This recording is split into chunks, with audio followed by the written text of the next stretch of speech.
नमस्कार, कैसे हैं आप लोग। उम्मीद है आप सब लोग अच्छे होंगे जहाँ भी होंगे और अपने स्वास्थ्य की रक्षा कर रहे होंगे। मेरी आपसे वही एक प्रार्थना है, please watch till end, subscribe कर दीजिए मेरे चैनल को और share to care my country. और मुझे पता है शेयर तो आप करेंगे क्योंकि आप अच्छा शेयर करते ही हैं ऑलरेडी, और शेयर करने में कोई पैसे तो लगते नहीं, फ्री है। अब आज की जो मैं बात कहने वाली हूँ उसका टॉपिक मैं पहले नहीं बताऊँगी, चलो बता देती हूँ। मेरी आज की बात का टॉपिक है कि जो काम है ना उसे हम खुश होकर करें। कोई भी काम है, हम ईगो में ना आए। देखिए,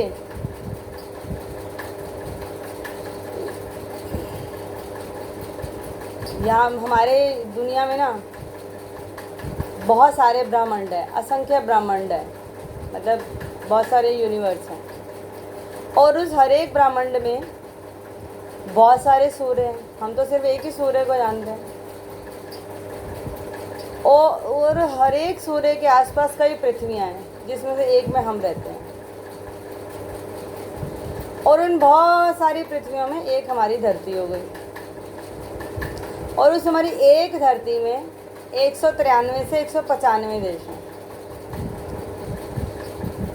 और उन 193 में से 195 से लेके 195 देशों में एक हमारा भारत है, और उस भारत में एक हमारे कई राज्य हैं, ठीक है।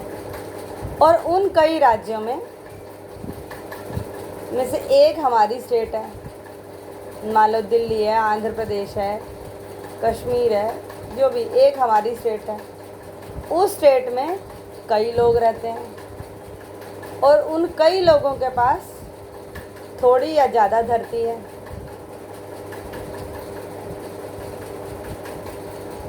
और हाँ, इस जिस स्टेट में हम रहते हैं उसमें बहुत सारे ऑफिसेज हैं, बहुत सारे इंस्टीट्यूशन में, उनमें से हमारा एक इंस्टीट्यूशन है।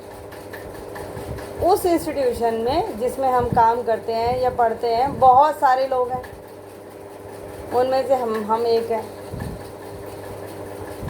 तो आप समझ गए कि हमारी एग्जिस्टेंस कितनी है। तो हमारी एग्जिस्टेंस नन्ही सी है, बिल्कुल ज़रा सी है, और हम बिल्कुल छोटे से हैं। और इन छोटी सी हमारी जो हस्ती है ना, उनके ऊपर एक हमारे ईश्वर हैं, भगवान है, उन सब के ऊपर, जिन्होंने हमेशा लोगों की भलाई के लिए काम किया। मैं आज उदाहरण देना चाहती हूँ भगवान कृष्ण का, जिन्हें हम ईश्वर के रूप में जानते हैं। वह ईश्वर होते हुए भी उन्होंने समाज हित के कार्य किए। 16,000 जो नारियां थी, जो स्त्रियां थी, जो बंदी थी एक राजा के पास, उनको वहाँ से छुड़ाकर उनको अपनी गृह लक्ष्मी बनाकर समाज में स्थान दिलवाया, क्योंकि वो घर वापस नहीं जा सकती थी। समाज उन्हें स्वीकार नहीं करता उस वक्त, तो इतना बड़ा सम्मान दिया। हम तो छोटा सा काम करने पर भी बहुत अहंकार में हो जाते हैं, और कोई काम जो हमें लगता है कि ये हमारे स्तर का नहीं है, उसे करने में हमें तो बहुत अपमान लगने लगता है। देखिए, जब हम बहुत ज़्यादा अहंकारी होते हैं ना, तो हमें कोई भी काम करने में अच्छा नहीं लगता। हमें लगता है ये हमारे स्टैंडर्ड का वर्क नहीं है, हम ये क्यों करें, हम घर में पोछा क्यों लगाएं, हम घर का ये काम क्यों करें, हम सामान उठा के क्यों चलें। हमारी अपनी परसेप्शन है, उसके हिसाब से अगर हमें कोई हमारे समझ के हिसाब से अगर हमें उसके नीचे का काम देता है तो हमें बहुत बुरा लग जाता है, हमें स्ट्रेस हो जाता है, या हम लोगों को अंडरस्टैंडर्ड काम दे के हम उसको स्ट्रेस देते हैं। अगर हम अहंकारहीन हो जाएं, अहंकार को कंट्रोल करना सीख जाएं, तो हम अपने काम को पूजा की तरह कर सकते हैं, और हर व्यक्ति पूजा की तरह कर सकता है हर काम को। हम लोग घंटों जिम में जाके टाइम लगा सकते हैं, परंतु घर का कार्य करने में हमें शर्म आती है। हमें किसी की सहायता करने में अच्छा नहीं लगता। हमें पैदल चलने में शर्म आती है। ये हमारे अहंकार के कुछ स्वरूप हैं। भगवान कृष्ण ईश्वर थे, उसके बावजूद भी उन्होंने छोटे से छोटा काम करने में गुरेज नहीं किया। उन्होंने भी ये नहीं कहा कि मेरे लिए काम छोटा है। साधारण कार्य करने भी किया और मुश्किल काम भी किया बिना शर्म के। वो गाय भी चराने के लिए गए तो राक्षसों को भी मारा देश हित के लिए। उन्होंने गायों को नहलाना धुलाना भी किया, उनके पीछे भी चले, उनकी नहलाई धुलाई भी करी, उन्हें खिलाया पिलाया भी, गोबर भी उठाया भगवान होते हुए, और राक्षसों को मार दिया, ये बता दिया। फिर दूत बनकर गए। भगवान थे, अर्जुन के दूत बन के जाने की क्या ज़रूरत थी अर्जुन के लिए दुर्योधन के पास। फिर प्रेम को सबसे ऊपर रखा और विदुरानी के घर चले गए, केले के छिलके खा लिए। किसी कार्य को उन्होंने छोटा नहीं समझा। नारायण होते हुए, इतनी सारी सेना होते हुए भी अर्जुन का सारथी होना स्वीकार किया। और जब अर्जुन का सारथी बने तो महाभारत के युद्ध में घोड़ों की रस्सी अपने हाथों में ली। तो घोड़ों की रस्सी अपने हाथ में लेने का मतलब क्या था कि घोड़ों का भी नहलाना धुलाना चलाना सब करना। और आपको शायद पता नहीं होगा कि युद्ध भूमि में इतना शोर होता था कि सुनाई तो देता नहीं था कि किस दिशा में जाना है। तो अर्जुन श्री कृष्ण की पीठ पर अपने घुटने से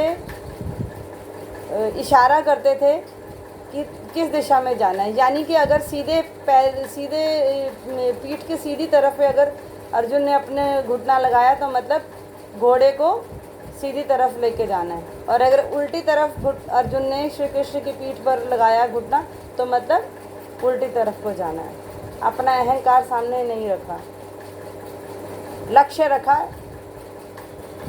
कि जो कार्य है वो करना है, उसे नीच या कमतर नहीं आंकना है। और राजा हो गए, परंतु सुदामा जी जब घर आए तो उनके चरण धोने में भी उन्होंने शर्म नहीं करी, गुरेज नहीं किया, और बिना बताए उनकी जाके गरीबी दूर कर दी। महाभारत के युद्ध में महासती द्रौपदी जी की जब वो रात को मिल जा रही थी आशीर्वाद लेने के लिए भीष्म पितामह से, जब भीष्म पितामह ने यह प्रण कर लिया था कि अगली सुबह अर्जुन नहीं देख पाएंगे, तो द्रौपदी जो है वो गई भीष्म पितामह जी से आशीर्वाद लेने के लिए रात्रि में।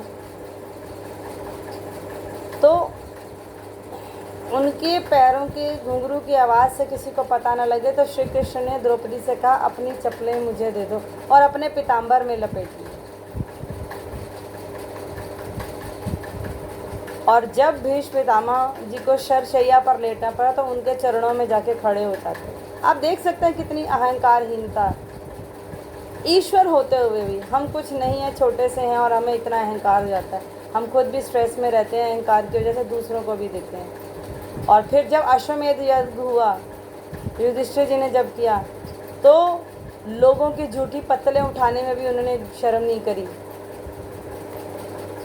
मतलब उन्होंने ये बताने की कोशिश की कि हर काम को पूजा की तरह करो तो वो आपको ईश्वर की प्राप्ति करा देगा।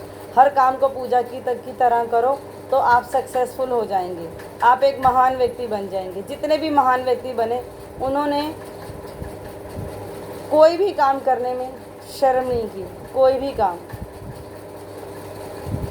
और मुझे भी मालूम है कि आप भी कोई भी काम करने में शर्म आगे से नहीं करेंगे।